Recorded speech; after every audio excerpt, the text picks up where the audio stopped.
In chapter 7 of Generations of Praise, the book goes into what happened after Martin Luther posted the 95 Theses on the Wittenberg church doors. He kickstarted a reformation, and as a result, there were a lot of different things, a lot of different offshoots that came up from that. Three important men that I wanted to highlight from this chapter, that the chapter talked about, were John Wycliffe. He worked to put the Bible in the language of the people.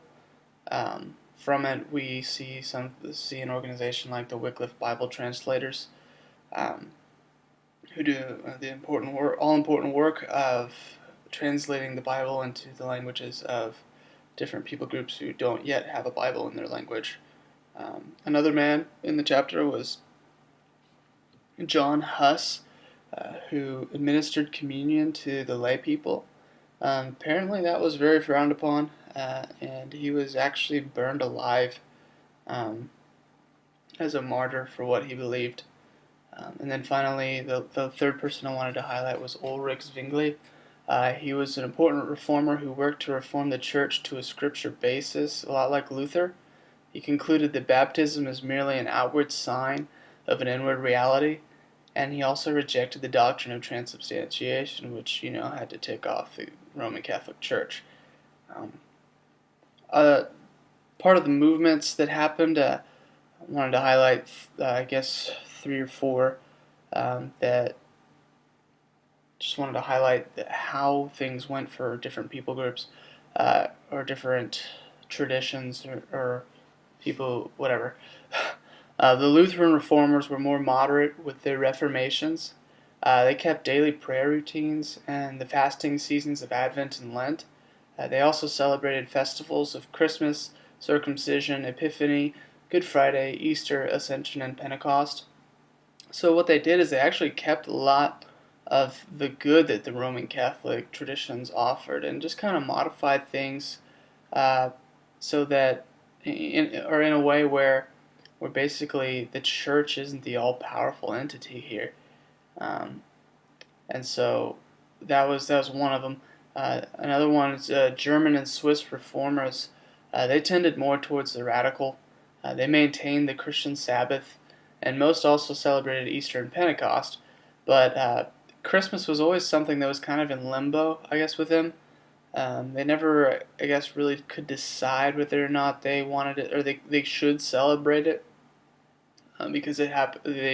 The holiday was put into motion so far after the New Testament happenings. They just, I guess, weren't sure about it. They dropped the celebration of saints' days, but they made it also a point to remember the martyrs and heroes for their faith. They made it a point also to provide preaching services for lay people.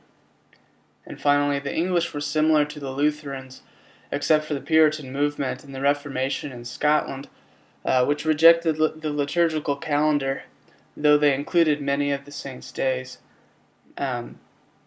From these traditions, we see a lot of different groups. We see Anabaptists, and we see Anglicans, and many other little just subgroups led by other less well-known reformers.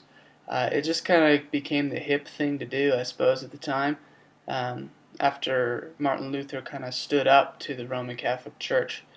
Um, and it would be interesting to go through all of the things that happened and really compare them to what Scripture has to say. And not saying that these guys didn't do that. I think the most notable ones are notable because they did do that. Um, However, I can see how there might have been a lot of people who kind of jumped on the spiritual bandwagon just to kind of stick it to the man. I mean, if something like this happened in today's world, I think the same kind of thing would happen. That people would jump on the bandwagon and try and make a name for themselves, try and be the great hero of a time of reformation. And so From this chapter, it's important to grasp that there were a lot of different things that happened as a result of Martin Luther's um, kind of sticking it to the Roman Catholic Church. Some good and some bad. So yeah, that's chapter 7.